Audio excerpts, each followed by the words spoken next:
you doing, wrestling fans? This is John Arezzi. 1993 was a huge news year in pro wrestling, from the deaths of the legendary Andre the Giant to the suicide of Kerry Von Erich, the murder of Dino Bravo, the return of Ric Flair to WCW, to the invasion of Mexico's Lucha Libre organization, the AAA in the United States. The Pro Wrestling Spotlight radio show was there to document it all as it happened. We had the superstars who made the news on our show. If you haven't listened to the podcast in a while, this is the time to revisit the Pro Wrestling Spotlight on your favorite podcast platform. We brought you the breaking news and talk to the newsmakers in real time every week. And as we head into the new year, 2023, we'll focus on 1993 in chronological order, covering the biggest stories of that year, only on the Pro Wrestling Spotlight podcast. To give you a sample of what we will be featuring during the first few months of 2023, here are just some of the headlines we covered on the air in real time from that historic year in the wrestling business. Good morning, wrestling fans. How you doing? John Arezzi here, and we're going to start off the program today with some very sad news to report to you about the passing of one of wrestling's all-time greats, Andre the Giant. We're going to get on the phone right now if we can. Is the line clear? Okay. We're going to get on the phone right now with someone who was staying in Andre's house, who's been working with him a long time. Frenchie, are you there? Yes, sir. Yes. Late yesterday, we heard reports. Some of our correspondents began calling us, saying there was a rumor that Andre the Giant had passed away in France. That's correct. Okay. He passed away Wednesday night. He went to bed, went to sleep, and when they went to wake him up Thursday morning, he was dead. There was a rumor circulating that he had gone over there for the passing of one of his relatives. Was that true? Yes, he went there. His daddy was very sick about 2 weeks ago, and while he was there, his daddy passed away. And the week, about, 10 days ago, and he stayed there for a few days after the funeral, and that was it. Okay, I know this is a hard time I could hardly hear you. Yes, I said I know this is a hard time for you, sir. Less than 48 hours ago, we got the word of another tragic death in professional wrestling from an official down in Dallas, Texas.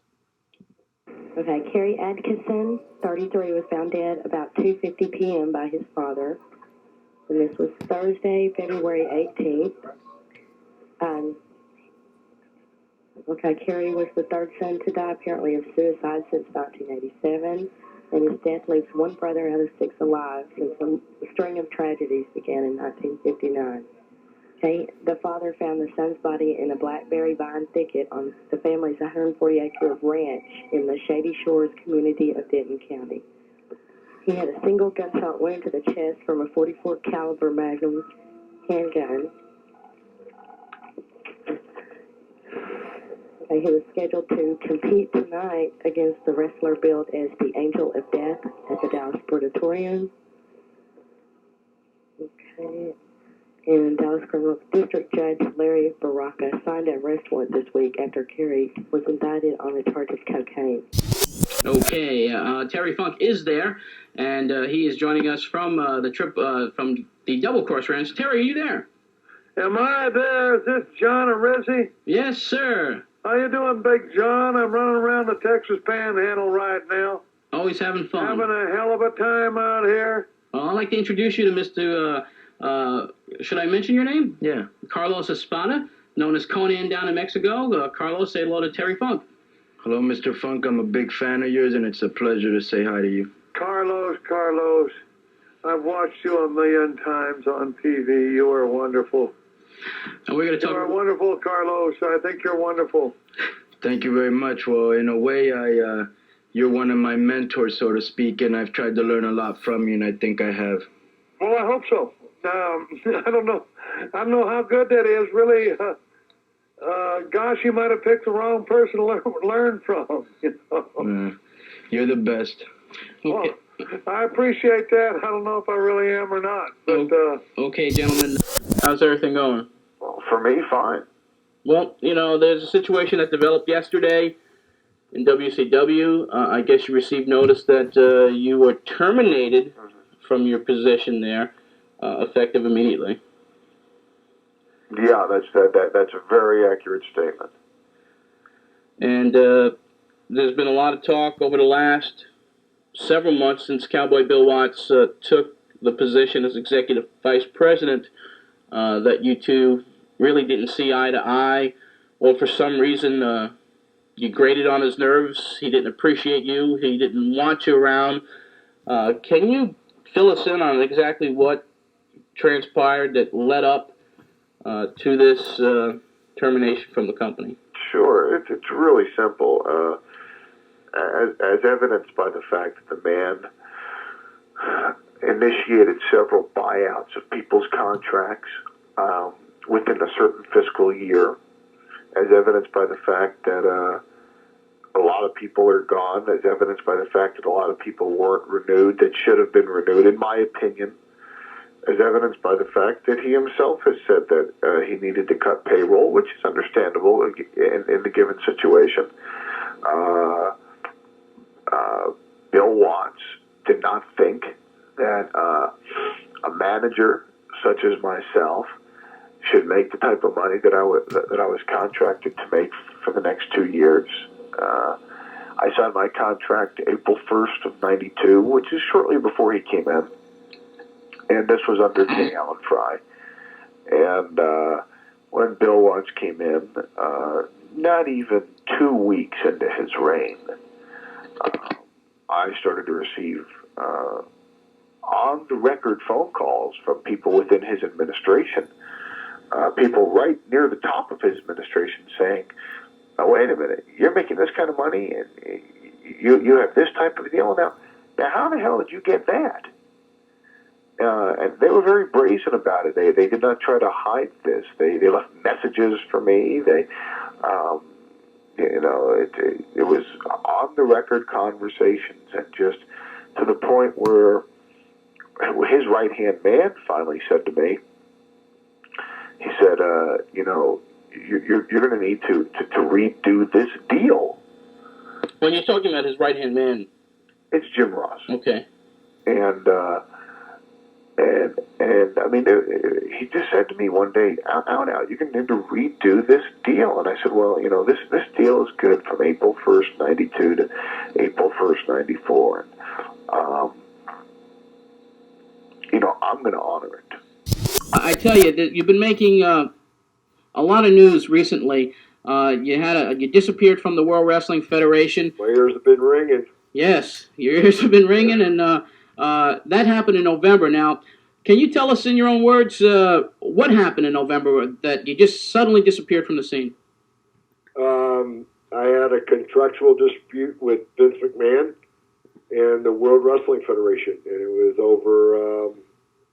There's a lot of things that I can't get into. I understand that, but basically, it was a thing that the WWF, going back in time, was very, very good to me financially, and I wanted to get on and pursue other things and show the Warriors another side of what Jim Hellwig, who portrayed the Ultimate Warrior, could do, and the World Wrestling Federation didn't particularly care for that, so I had to make a decision. And it's a rough schedule out there on the road. When you're in a different town every night, sometimes up to 20, 25 days a month, and on a plane every day, people in the different arenas don't realize that. And it's their right not to realize that. They pay to buy a ticket to see those wrestling personas for what they mean to them. And that's what I try to give them every night. And after a while, it takes a toll on you. Yeah. But that wasn't the reason why I left. The reason why I left was because I wanted to pursue other ventures, and I was terminated for reasons that can't be proven. Broadcasting and wrestling are two different things. They're two completely different jobs. And then I fell into the full-time broadcasting. Well, when I agreed to broadcast for WWF, I agreed to do the live events.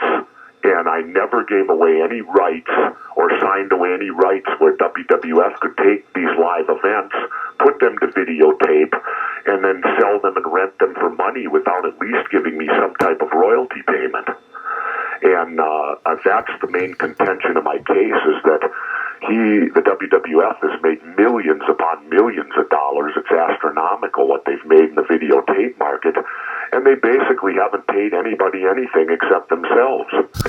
Don't forget to check out the Pro Wrestling Spotlight podcast each and every week. And if you want to get the archives of the radio show, over 180 episodes dating back to 1989, with new shows added each week, check out my Patreon page. For $5 a month, it gets you access to all of these shows, plus you also get early access to the podcast. Just go to patreon.com/John Arezzi.